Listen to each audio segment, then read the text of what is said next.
41.68% తెలంగాణలో ఖర్చు పెట్టారు అని ఏ లెక్కలైతే చూపించారో ఇది శుద్ధ తప్పు. కావాలంటే దీని మీద ఒక హౌస్ కమిటీ వేయండి, మొత్తం లెక్కలు తీద్దాం.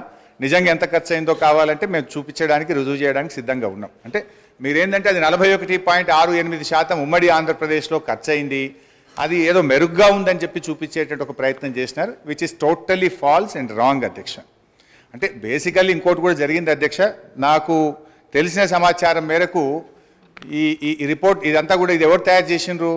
మీకు తెలంగాణ అధికారుల మీద నమ్మకం లేక మన ముఖ్యమంత్రి గారి పాత గురువు గారి శిష్యులు, ఒక రిటైర్డ్ ఐఏఎస్ అధికారి, ఒక సస్పెండ్ అయినటువంటి ఫైనాన్స్ డిపార్ట్మెంట్ ఆంధ్రప్రదేశ్ అధికారులను పెట్టి ఇదంతా ఒక కుక్కుడప్ స్టోరీ తయారు చేసి ఇది ప్రజల ముందు పెట్టేటువంటి ప్రయత్నం చేస్తూ ఉన్నారు. సరే, ఆ వివరాలు వాస్తవాలు వచ్చినప్పుడు నేను అన్ని విషయాలు కూడా బయట పెడతాం అధ్యక్ష. మాజీ మంత్రి గారు మాట్లాడతారు, పక్క రాష్ట్రాల నుంచి, పక్క రాష్ట్రంలో పనిచేసిన నుంచి సమాచారం సేకరించిందని. ఇదేనా పద్ధతి అధ్యక్ష? 10 సంవత్సరాల నుంచి తెలంగాణ నిర్మాణం కోసం అహర్నిశలు కష్టపడి పనిచేసిన మన రాష్ట్ర అధికారులను ఈ రకంగా అవమానించడం కరెక్టా అధ్యక్ష?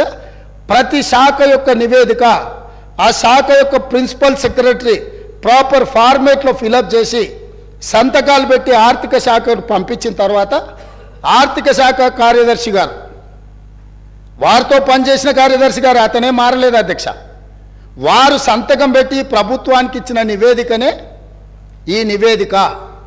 కాబట్టి వారికి ఏమైనా అనుమానాలు ఉండి వారిలాగానే మిగతా వాళ్ళు కూడా వ్యవహరిస్తారని ఏమైనా అపోహలు ఉంటే తొలగించుకోండి. కొత్త ప్రభుత్వం ఏర్పడ్డప్పుడు వేలాది మంది మమ్మల్ని వచ్చి కలుస్తారు అధ్యక్ష. మేము మీలాగా కక్షాపూరితంగా కలవడానికి వచ్చిన వాళ్ళను అగౌరవపరిచే విధంగా, అదేవిధంగా వాళ్ళని తక్కువ చేసి చూపించే విధంగా ఇట్లా చేయము అధ్యక్ష. ఒకవేళ అట్లనే అనుకుంటా అధ్యక్ష, ఒక్క మాట అడగదలుచుకున్నా, మీరేదో వివరాలు బయట పెడతామని అంటారు. నేను ఒక ఫోటో మీకు చూపించదలుచుకున్నా అధ్యక్ష. ఈ ఫోటో చూడండి. వీరు ఇక్కడ పక్కన ఉన్నాయన డాక్టర్ వైఎస్ రాజశేఖర రెడ్డి గారు కీర్తిశేషులు. ఈ పక్కన ఉన్నది ఎవరో మీకు తెలుసు కదా అధ్యక్ష. వీరు ఆ రోజు స్వయంగా వెళ్ళి ఆనాటి ముఖ్యమంత్రి గారిని వ్యక్తిగతంగా కలిసి వాళ్ళ మధ్యలో ఏం చర్చ జరిగిందని నేను వివరాలలో జోలికి వెళ్ళదలుచుకోలేదు అధ్యక్ష.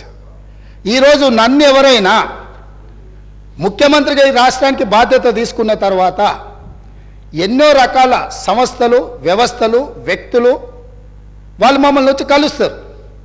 అది మర్యాదపూర్వకంగా కలుస్తారు.